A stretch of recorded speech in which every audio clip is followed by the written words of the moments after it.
What's up, guys? This video is me at the record store showing you 20 records that I have taken home over the past few months. Now, I've done a few of these videos over the past, 8 months or so, and the most recent one was the stuff I took home from Jim's collection, which was an awesome video. If you haven't checked that out, you should do so for sure. The ones prior to that were just records that have been either part of collections or trade-ins and things like that I couldn't resist taking home to my personal collection. And in this video, I have 20 more to show you. A couple of them are from Jim's collection because I'm still discovering things every single day that I've missed or had been debating and then said, you know what, I'm just going to take it. But I hope you guys enjoy this kind of eclectic mix of tunes. It's really all over the board, but I'd love for you guys to leave a comment after the fact with your thoughts about my selections. So if you haven't subscribed to this channel yet, please do so. You can click the red button and make sure you turn on the bell so you don't miss out on any notifications, so you see all my videos, because YouTube loves to make it hard for creators to have their videos shown to people that subscribe to them. That being said, let's get started. First off, we have Portishead's first record. They're self-titled. Portishead is an amazing trip-hop band, and as someone who loves trip-hop, I never really gave them the full time of day they deserve. I will say now, having listened to basically all their stuff on vinyl, which would be this, Dummy, and Third, as well as their live NYC Roseland album, which is amazing, by the way, and I also have that. This falls just below Dummy in terms of Portishead albums that I really enjoy. Dummy is by far their best, I think, but this album is full of some incredible songs. It's an incredibly somber, dark kind of trip-hop album, and if you're in the mood for that, this will absolutely hit the spot. This is a cool one from a collection we just got, actually from a TMR guy. So this is Ataxia. So Ataxia consists of Josh Klinghoffer, John Frusciante, and Joe Lally from Fugazi. This is a bootleg. The original Ataxia record is quite hard to find, so this is a bootleg, and honestly, it sounds pretty damn good. I really like this kind of obi strip thing they do on the side, and yeah, this is a really good kind of proggy experimental guitar record. Just an awesome set of music. Not a full, I think it's an EP, it's only 5 songs, but really, really good. And I'm never gonna own the original, so I'm gonna own this for now. And if I ever do stumble across an original, I'll probably swap it out. But you know, I love Frusciante's guitar, man. I just love it. This is also a trade-in. This is Agnes Obel Philharmonics. I had never really heard of or heard Agnes Obel's music, but it is absolutely beautiful, somber singer-songwriter, piano heavy, really, really good music, and I honestly was getting kind of Sufjan Stevens-esque vibes as I was listening to it. Not quite as majestic, but in a similar pocket for sure. If you haven't heard of Agnes Obel and you like that kind of music, please check this out, because I was really in awe of this, and I was gonna put it on the floor, but after listening to it, I was like, coming home with me. This is a cool trade-in. This is Iron Maiden, Run to the Hills. It's a double disc, 12-inch record, which is really cool. I just love the art so much. I mean, all the Maiden art is iconic. Really nice gatefold. You rarely see a 12-inch with a gatefold, so I guess this is kind of an EP. Side A is Run to the Hills and Total Eclipse, and then side B is Number of the Beast, Remember Tomorrow, and Listen with Nico, Part 4. So I guess some of this is live stuff, some of this is just the songs themselves, but with the art alone, I mean, come on, I just want to frame this up. This is incredible. Ryuji Sakamoto, rest in peace. He just passed away.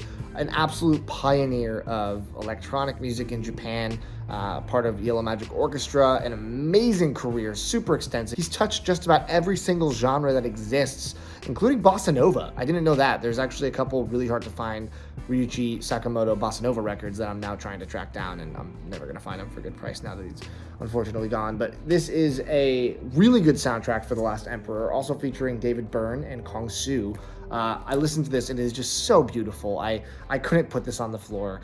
We're doing a huge soundtrack drop actually for Record Store Day. We're putting out 100 amazing soundtracks of all eras, styles, price points, and that's kind of our big offering for RSD on Saturday, but this one, unfortunately, is coming home with me. This is a trade-in. This is a local band called Red Fang. I never really heard of them because this wasn't really my scene, but this is kind of like garagey, a little psyche, hard rock, maybe teetering on metal at times. Really cool, but this art is amazing, and the lenticular cover right there, if you can see it, it just won me over. A few Red Fang albums came in, and this is the one I decided to keep because, come on, a good lenticular cover, how can you resist? Lupe Fiasco, Drill Music in Zion. So I haven't really paid attention to Lupe Fiasco in a very long time. I've always enjoyed him, but I never really loved him as a rapper. Like, I don't own any of his LPs in my personal collection.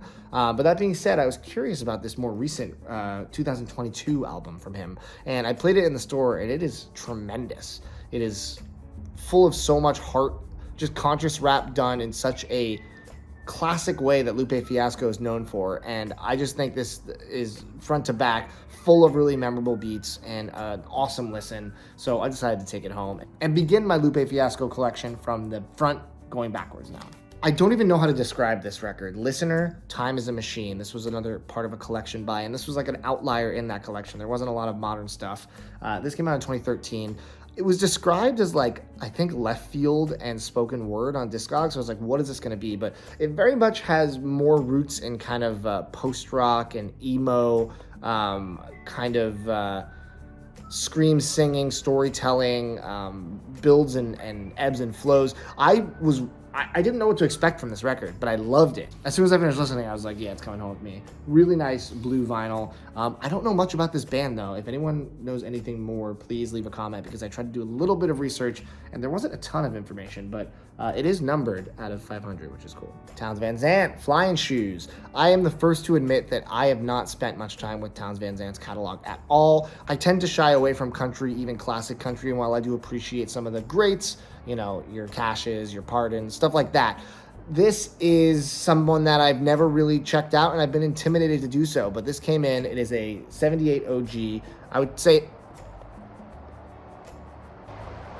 it just started raining so loud in the middle of this video.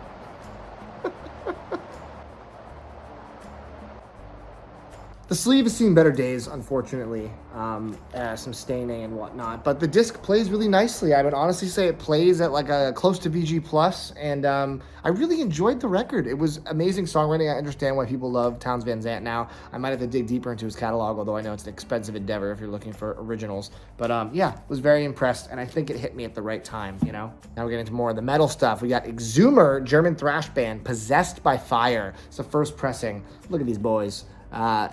It rocks. I mean, I'm really getting more into thrash, and Exhumer kicks ass. So really excited to kind of find this first press and add it to the growing metal collection. How about this guy? Not metal at all. Gil Scott Heron, Moving Target. I had not heard this record before, but it's so funky and so good. So many different types of music are kind of represented within this album, and this is one of the ones I never heard before. I just never really spent time with this Gil Scott Heron, but it is easily one of my top probably 3 I've ever heard. This copy is a little noisier than I want it to be. It's probably barely VG+, but I'm gonna hopefully upgrade to a better copy someday. Antonio Carlos Jobim's Wave. Now, I've had a few copies of this come in and out of the store. This is my second favorite Jobim, right next to Stoneflower, but the reason I kept this one is because it is a white label promo, which is very cool to find, and I listened to it, and it easily is the best sounding copy of this album that I've heard thus far. Strong VG+ playback, really good mastering. Yeah, it's just, this is an iconic Brazilian record for sure. Another trade-in, My Life in the Bush of Ghosts by Brian Eno and David Byrne. What a double duo. And this is a first press, which means that the controversial track, Quran, is actually on the album. Now, future represses, they were taken off. I think it was religious backlash or something. Maybe they just didn't feel comfortable keeping it on. But I am someone who is kind of the idea that an album should be in its original intact form, to an extent, and I was excited to find the first press of this. I would say it plays close to VG+, a really nice listen, a little bit of noise here and there, but I had a repress of this, and I didn't realize it was missing Quran, and it's a really good track. So excited to have this, and hopefully no one is too offended by that. This was created in a while ago. This is Taking Back Sunday, and this is 20, which is a compilation they did of all their greatest hits over the past, I guess, 20 years. The variant is so cool, and honestly, this is all I want from Taking Back Sunday. Look how cool this is. Look at that. Very cool. I like Taking Back Sunday. I have Tell All Your Friends. I have Tell All Your Friends acoustic, signed by the band, which is cool. But for the rest of their albums, it's usually just 1 or 2 tracks, or maybe 3 that I like, and the rest is whatever. So this is basically all I need, and this is the definition of a greatest hits band for me, where I would much prefer having this than the studio records. So excited to have this. Back to more thrash. This is one of the best thrash albums I've ever heard. This is Toxic, Think This. I never heard of Toxic until this was a collection that I bought, and I loved this. This is, like I said, one of my favorite thrash records I've heard to this point. just, oh, it's numbered too. I didn't realize that. It's numbered on the bottom, which is rad. But I love this so much that I had to track down their other record, the one that came out before this, and I recently just found it on Discogs for a pretty fair price. So very excited to hear that as well. But yeah, if you're looking to get into thrash metal, this is a great place to start because it still is super heavy and awesome and crunchy, but it has some melodic parts, and it's a little more accessible than some of the other thrash that I've heard.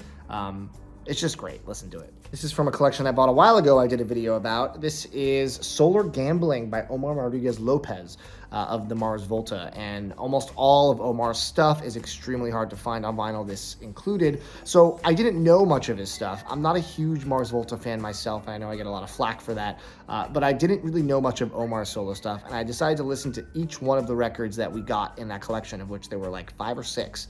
And of them, this is the only one I personally enjoyed. The other ones are pretty experimental and chaotic, and it wasn't super pleasurable for me to listen to. But I loved this one because there's a female vocalist on here that is just stunning throughout the record. And I think that Omar's guitar playing complements her voice really, really well. So I decided to keep this one and put the other ones up for sale. We've sold 2 of them, I think, and I believe that we're saving 2 or 3 of the other ones for our 1 year in May. So if you're an Omar Rodriguez Lopez fan, get excited. Slowdive's first album in 22 years. I remember hearing some of this when it came out, but I never actually sat and listened to it till it came in the shop, and I spun it, and it's just so beautiful. I dare say this is one of the best things the band has ever done. I know that might be kind of controversial to say compared to some of their classics from back when they started, but man, this album is so, so good, and I decided I could not live without it, so I decided to take it home. And now to end, we'll do 3 more records from Jim's collection that I have unearthed since the last video that I decided to take home with me. I was hoping he had this, and I didn't see it in first pass, but after going through the shelves again, I found it.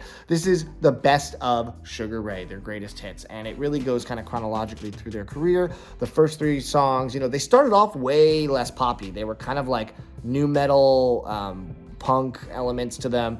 Definitely not the Sugar Ray that you know that's sung every morning there's a halo hanging from the corner of your girlfriend's 4-post bed. Definitely not that Sugar Ray. Although it gets that with this incredible side B, Fly, RPM, Every Morning, and Someday. Just banger, banger, banger. And then it kind of goes to some of their later stuff in their career that I wasn't as familiar with, except for, I guess I know Falls Apart and When It's Over. Those were pretty big songs too. But it ends with a cover of Is She Really Going Out With Him? That's really, really good. This is all I want from Sugar Ray, just like the Taking Back Sunday. I don't really want their full albums per se. I just want the hits, and that's what this is. And this is another one of those greatest hits, much like Poison's greatest hits I talked about in the other video. Very difficult to find. So excited to have this. And I didn't see it, and when I saw it in the collection, I was like, oh, Jim, you did it. I'm taking this home, and it's just because I don't think I can justifiably sell it. So, first of all, I love this record. This was the last Muse record I really, really loved. After this, they really fell off for me, and I stopped being a big fan, but there was a phase in my life where, like, Absolution, Black Hole's Revelations, and Resistance, all 3 of those were just like on rotation constantly back when they came out. I was obsessed with them. But I didn't own this on vinyl. I only own an original press, I think a UK press of Absolution. I actually need to track down Black Holes as well. Although I hear no pressing of that sounds great. If you guys have one that does, please let me know. But I ended up having to take this home because we realized that this label is completely off center, and the needle is going to run into the label, possibly damaging it for anyone that buys it. So as a good Samaritan, I'm going to take this home and not let anybody take this and ruin their turntable accidentally. But honestly, I did want the record. I just have to now be cognizant of every time side A finishes, and I need to make sure I grab it before it's too late. But yeah, amazing record. And finally, I'm embarrassed that I never listened to this until a couple weeks ago. This is the self-titled Betty Davis record. And I never knew a lot about Betty Davis. I mean, I knew she was a fantastic musician, but I didn't really know much of her music.